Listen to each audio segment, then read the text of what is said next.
Welcome back to our channel Prishan originals. অনেক দিন বাদে একটা ব্লগ নিয়ে চলে এসেছি তোমাদের কাছে, আর ব্লগটা হলো শান্তিনিকেতনে যাব আমরা, সেইটা নিয়ে। তাও আবার কি ট্রেনে বসে না, অ্যাডভেঞ্চার চাই আমাদের। যাবো কিসে? 4 চাকায় করে পুরো। আর ড্রাইভারটাকে আমি চালিয়ে যাবো। অ্যাডভেঞ্চারটা অবশ্যই একটু বেশি হবে। সকাল সকাল উঠে গেছি, রেডি হব, ফ্রেশ হব, তারপরে রেডি হব, তারপরে বাচ্চাকে রেডি করাবো, বাচ্চাকেও নিয়ে যাবো এইবার আমাদের সাথে। তো দেখা যাক, দাসু होने वाला है भाइयों और बहनों। ব্লগটা একটু বড় হবে, তোমরা সবাই লাস্ট অবধি দেখো ব্লগটা। আর ব্লগটা ভালো লাগলে অবশ্যই লাইক কমেন্ট শেয়ার করতে ভুলো না। ঘুরে আসি। একেবারে রেডি হয়ে গাড়িতে উঠে তোমাদের সাথে দেখা হচ্ছে। তো লেটস গো গাইস, আমরা বেরিয়ে পড়েছি গাড়িতে। এই যে পুরো হাই করে দাও, পূর্বাংশু হাই করে দাও। এই যে পৃথ্বীরাজ ড্রাইভ করছে, আপনারা দেখি।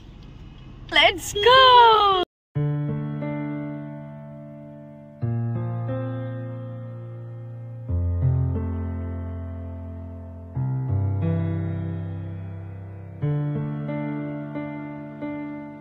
গাইস, আমরা গয়েশপুর থেকে বেরিয়ে সোজা চলে এসেছি মগরা রোড থেকে। একটা এখন মানে কি বলবো, একটা গ্রামের রোড থেকে যাচ্ছি। তো সেখান থেকে উঠবো দিল্লি এক্সপ্রেসওয়েতে, দিল্লি এক্সপ্রেসওয়ে থেকে উঠবো দুর্গাপুর এক্সপ্রেসওয়েতে, দেন বর্ধমান, দেন শান্তিনিকেতন। তো দেখাই তোমাদের।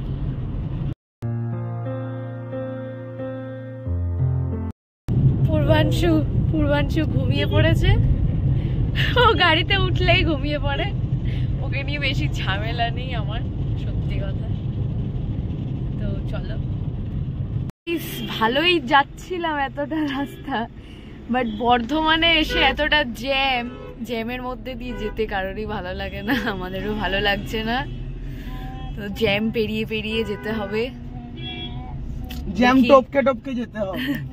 দেখি 30 মিনিটস রানিং চলছে,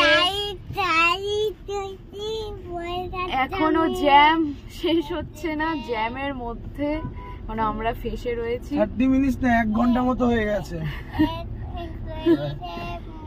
কি কন্ডিশন দেখুন।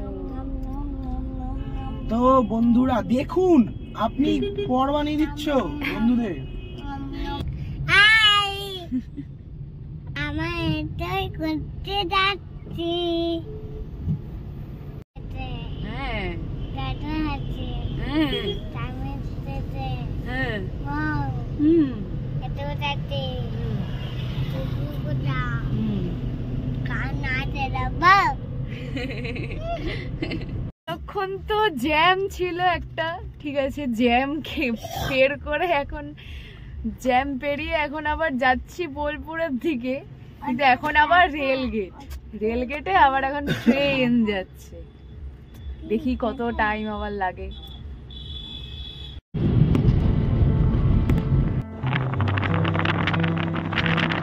চারিদিকে খালি সুদূর জমি, একটা গ্রাম্য পরিবেশ, খুব সুন্দর।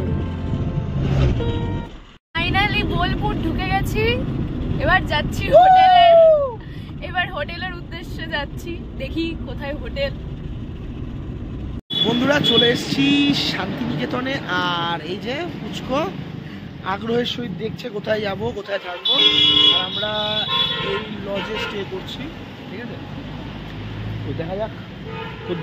তো অনেক খাটাখাটনি করে আমরা রুমে পৌঁছে গেছি, ঠিক আছে। আমার ছেলে আবার ফ্যানও চালিয়ে দিয়েছে, লাফালাফি করে। তো বন্ধুরা, তোমরা যেই রুমে আমাদেরকে দেখতে পাচ্ছ সেটা হচ্ছে খুবই ওয়েল নোন আর খুবই প্রসিদ্ধ সেই জায়গার মধ্যে আশীর্বাদ লজের রুম। আর সেই সময় রুমগুলো পাওয়া খুবই টাফ ছিল, যাও বা একটা রুম পেয়েছিলাম সেটার স্পেস খুব ছিল কম, আর তার থেকেও বড় কথা ছিল তার বাথরুমটা ছিল খুবই অফুল। দ্যাটস ওয়াই সেই দিনই রুমটা আমরা চেঞ্জ করতে বাধ্য হই, আর তার জন্য সেই দিনটা পুরো বেকার গেছে। যাই হোক, বাদ বাকিটা তোমরা ব্লগে দেখে নিও। হোটেল দেখতে দেখতে আমরা খুব ক্লান্ত, আমরা কোনো হোটেল পাচ্ছি না এখনো। সকাল থেকে আমি কিছু খাইনি, ঠিক আছে, ও কিছু খাইনি। ও যাও বা একটু খাবার অর্ডার করেছিল ওইখানে, তাও পাইনি। আমি তো নর্মাল ভেজ মিল খেয়েছি, আমি আর আমার ছেলে। তো গাইস আমরা শান্তিনিকেতনে পৌঁছেছি, তখন বাজে এস্টিমেট টাইম তখন কটা বাজে? তখন 2টো। হ্যাঁ আরো আগে তখন বাজে আমরা মনে হয় 1টা কি 1:30টার মধ্যে শান্তিনিকেতন পৌঁছে গেছি। তো আমাদের যেই হোটেলটা বুক ছিল মানে লজ আশীর্বাদ, তো হোটেলটা সব কিছু ঠিক আছে, মানে রুম টুম সবই ঠিক আছে, কিন্তু বাথরুমটা খুব খারাপ। আমরা মানে ওই বাথরুমে আর থাকতে পারিনি। এই জন্য আমরা আবার সেই একটু কোনো রকম ফ্রেশ হয়ে আবার বেরিয়েছি।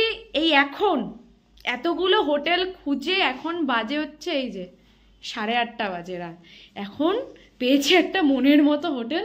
এই যে আমাদের রুমটা। আর আজকের দিনটা পুরো নষ্ট হয়ে গেল। আজকের একটা দিন পুরো আমাদের হোটেল খোঁজার জন্য। আমরা ভেবেছিলাম যে তোমাদের কিছু চেষ্টা করবো অন্তত দেখাতে না পারলেও, বাট আর কালকে মানে আগামীকালের দিনটাই আছে, দেখি কোথায়। পরের দিনের সকালে আমরা চলে এসেছি, আর এই যে আমার ছেলে, হাই করে দাও বাবা। তো গতকালকে হোটেল খুঁজতে মানে রিসর্ট খুঁজতে এতটাই দেরি হয়ে গেছিল আর এতটাই টায়ার্ড হয়ে পড়েছিলাম, আর কোথাও যাওয়ার কথা মানে যাওয়া তো দূরের কথা, ভাবিও নি যাওয়ার কথা। তো আজ সকালে উঠলাম, দেরি হয়ে গেছে অ্যাজ ইউজুয়াল দেরি হয়ে গেছে। সকালে উঠলাম, ম্যাডাম গেছেন ফ্রেশ হতে। আর এখানে রুম সার্ভিস খুব ভালো। আমরা যে হোটেলে করেছি বললাম চা চলে এসছে, যা বলেছি রানিং চলে এসছে within 5 minutes, not more than that. তো এখন ফ্রেশ হব আমিও আফটার হার, তারপর যাব ঘুরতে আর তোমাদেরকেও নিয়ে যাব। সবাই সঙ্গে থাকো, সাথে থাকো। আর চলো গাইস, এবার টোটালি ফাইনালি রেডি হয়ে গেছি। আর একদম এই হচ্ছে আউটফিট, আর ম্যাডাম এখনো মুখে মেকআপ করছে। তোমার আউটফিট তুমি কতবার দেখাবে? কতবার? তো এখন আমরা ঘুরতে যাচ্ছি শান্তিনিকেতনে, যেগুলো দর্শনীয় স্থান, যেগুলো ইম্পর্টেন্ট, সেগুলো জায়গায় যাব, কারণ এখানে আমার শাশুড়িও থাকে। এখন টোটোর কাছে এসেছি, দেখি কঙ্কালীতলা মন্দির যেতে কত টাকা। লজ থেকে বেরিয়ে গেছি আর একটা টোটো পেয়ে গেছি আমরা, ঠিকঠাক একদম রিজনেবল প্রাইসে। এখন আমরা ফার্স্টে কোথায় যাচ্ছি দাদা? কঙ্কালীতলা মায়ের মন্দিরে যাচ্ছি। আর এই যে দুজন বসে আছে আমার অপোজিট সাইডে, তো প্রথমে এই জন্য নিতে পারিনি। বাবা হ্যালো করে দাও।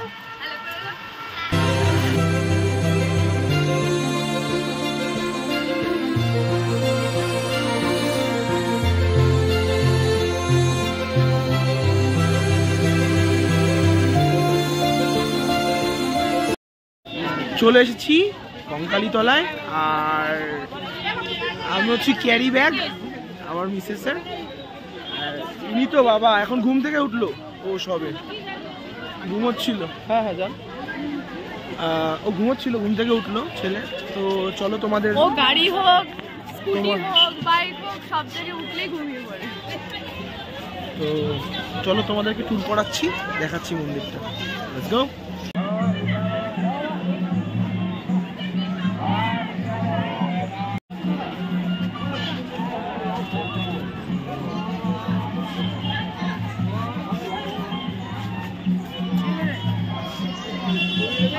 চলে এসেছি মন্দিরের ভেতরে, আর ভেতরের পরিবেশ খুব সুন্দর। এর মধ্যে শিব ঠাকুর চলে এসেছে আমাদের সাথে দেখা করতে।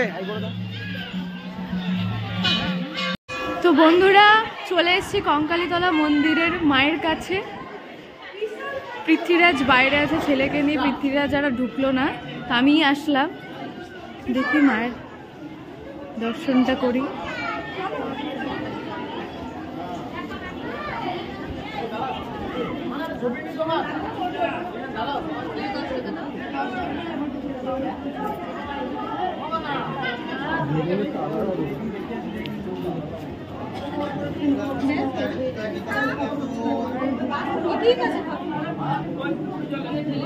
এই যে মা,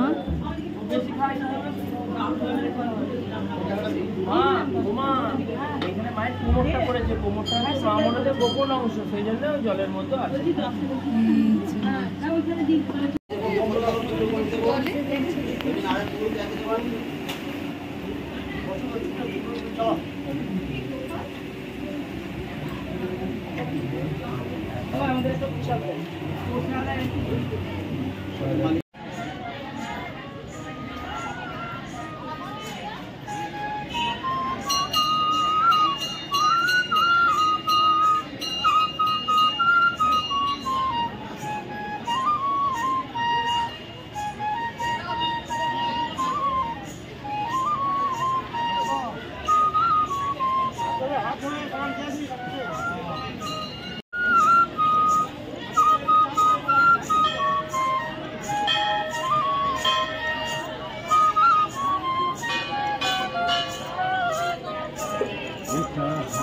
কপাল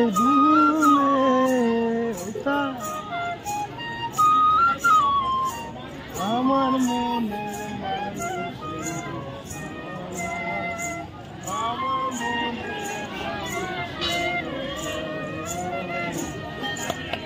হয়ে গেছে ঘোড়া কঙ্কালীতলা, মায়ের দর্শন করে আসলাম। আর এখন কোথায় যাচ্ছি দাদা? বন্ধুরা, শান্তিনিকেতন ট্যুর পার্ট 1 এই অবধি ছিল। পার্ট 2 খুবই তাড়াতাড়ি আসছে, ততক্ষণ অবধি সাথে থাকো। আর আমাদের চ্যানেলটাকে like, comment, share and subscribe করতে ভুলবে না।